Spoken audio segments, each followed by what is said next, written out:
Hello, thank you for joining me today, and you can see here I'm going to be working with a selection of acrylic paints and acrylic inks of different makes and colours, and these are a selection of some of the tools. I've got palette knives, I've got water sprays, and I've got permanent markers. So my canvas is an 8 by 8 inch square. As you can see, it's already primed for me, but I've actually put extra coats of gesso, and I'm just going to make some marks here with this brown permanent marker pen, just very random, just very loose, nothing in mind at all, just forming shapes and seeing where the pen leads me. And we can always change these later, and because we're working with acrylics we can enhance them or we can lose them, as you will see as time goes on. So first of all, now that that is dry, I'm going to just use some clean water to wet underneath that line, because that's where I want to drop my first inks. And I'm going in with this most gorgeous sap green. And as you can see, it's just going to now spread into where I put the water, and I will help it on its way just a second. So we can tilt this about with plenty of water there to get it moving. And then next to it, because I'm working with solid paint, I don't have to wait for it to dry completely, and if you lose a line, it's not a problem. So this is a very, very pale, almost primrose yellow, really pretty colour. I'm keeping with some very organic colours today, and this is just my favourite. This is the beautiful Burnt Sienna, and a little bit more of the dark green. I'm just going to let that do its thing. And now you can see it's merged beautifully. This is a sponge dauber. It's really useful. If you wet it, you can pull colours out, you can remove colours. It's very useful for painting with, but also for using with water. As you can see, you can really get some lovely loose lines going. Now I'm going to add a little bit of just white, titanium white acrylic paint here. I'm using a very small palette knife because it's much more controllable. And then just blending that little bit in at the bottom there to soften the edges. And now I've got a beautiful copper metallic ink, so I'm going to go over some of these lines and just thicken them up and maybe just add to them a little. Again, just going where it feels very organic and very loose.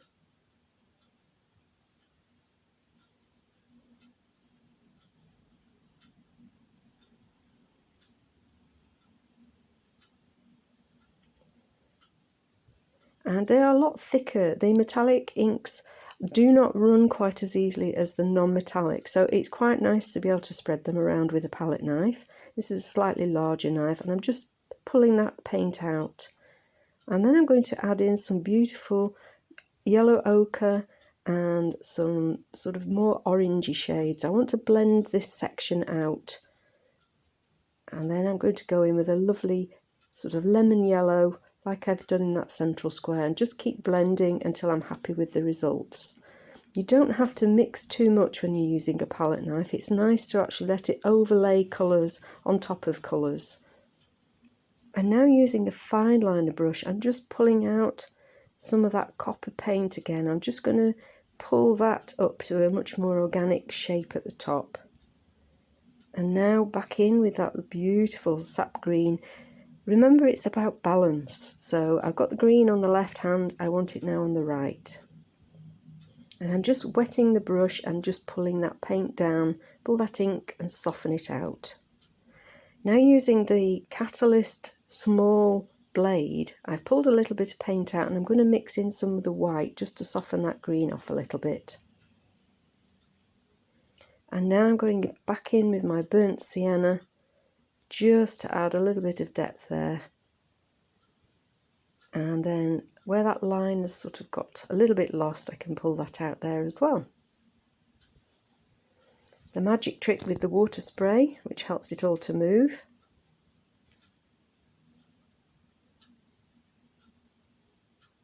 And now that sponge, instead of applying paint, and now I'm actually taking away a little bit of that colour and really, really softening it with water. Now bringing that into that paint there. It's so versatile, so easy to use. Now I'm using that fine liner again, And I'm actually adding in some of the dark sap green along that line. I want to highlight that line, that division. This will change as things go on. Remember, this is a process, so we build on what we start with. And again, just adding it under that lovely burnt sienna, just to give that nice green, fresh approach.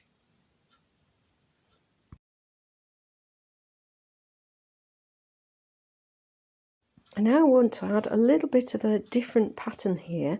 I'm actually pulling down that dark green ink, that sap green, and I'm making a little sort of pattern here. This isn't anything that I've drawn out, this is just an instinctive way of just making a bit of a pattern, very neurographic, very doodling type pattern, but it's very satisfying. And as you can see, I've sort of filled it in as a mesh. You could go in later and paint some of the squares in different colours if you wanted to, but I've just left mine as they are. And now I'm adding some of that beautiful yellow colour in there just to warm that up a little bit.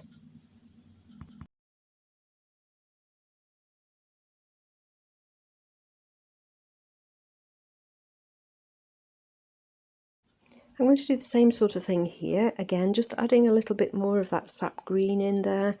We've already got the green that's worked its way out, but I want a little bit more depth. So I pulled it out into sort of a wet area with that brush. That's looking better, I'm happy with that. And a little bit over this side as well. Remember, you can turn the canvas around as you're working. Because we're working on a small size, it's much easier to manoeuvre than a large one.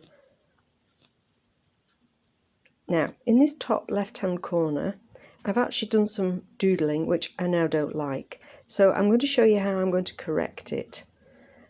I thought I was doing good, and when I looked at it, I thought, no, I don't like this. So the beauty of acrylics is that you can change things. You can get rid of it if you don't like it. So I'm just going in here with the titanium white. I've got a little bit of the sort of greeny yellow, and I'm just blending it in, and I'm going over the top of those sort of green colours that I put in.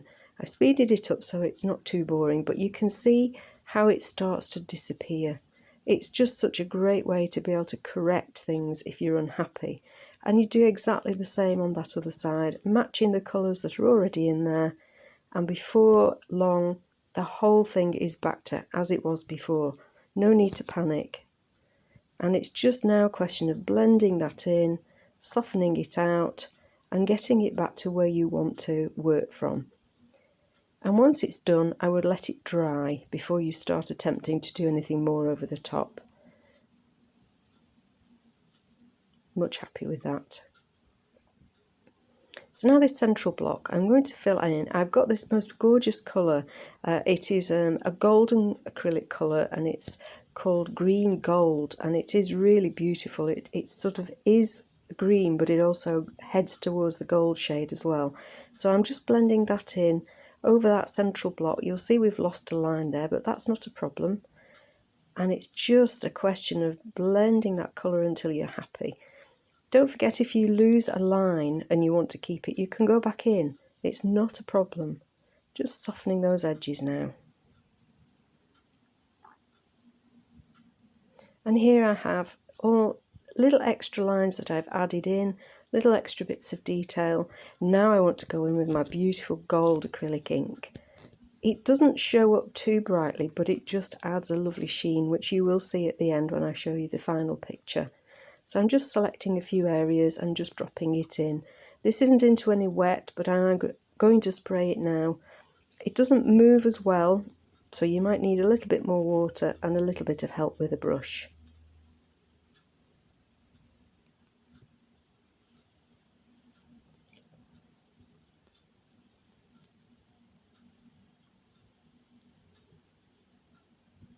Now I want to break up this large yellow area here. It's fine, but I just want a little bit of variety of tone and shade in this area. So I'm just going in with the titanium white with the small palette knife again and just blending over the top. It just serves to break up the whole slab. Because we're only working on a small canvas, it's all about proportion. And now I'm going in with some fresh clean water into this section here, pull that water down, spread it out, ready to drop the ink.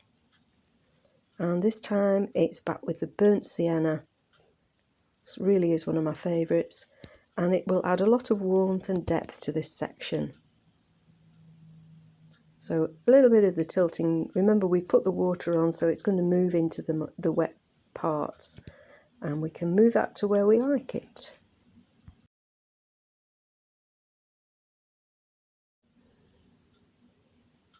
I've actually added another little blob of the gold ink at the top as well, and I'm now going to use just a plastic card to just scrape through that section while it's still wet, and it's just going to take the ink out and maybe remove some of the ink to leave a little space as well.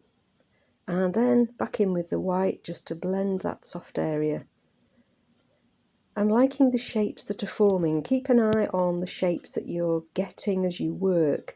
I know we're working intuitively, but it's got to have a flow and an elegance to it, which you will know instinctively. Now I'm going in with the fine liner again, and this time I'm adding some of that gold ink just in some lines to break up this side of the painting. That top left hand side, there's a lot of green, so it will take some other colours as well. And just pulling it down, it works really nicely with a brush. The ink will move quite nicely. Then I'm just continuing that lovely green colour up because we've a lot of yellow, and I would like to just join that up and create that really pretty shape there on that right hand side. And again, picking out areas that you want to add detail and depth. This is the fun part, the creative part really. And here we have the final picture, and I hope that you can see that when it's framed it looks so different, and you can see the different shapes that I've put in, a little bit of white ink over the top. And if I tip this for you, you should be able to see just the gentle shine that the gold ink has created. It starts to shimmer as the camera catches it. And again, it's very subtle, but it does show in different lights. So I really hope that you've enjoyed this, and I hope that you will like and subscribe if you want to learn more, and I will really look forward to seeing you again for the next project. Bye bye for now.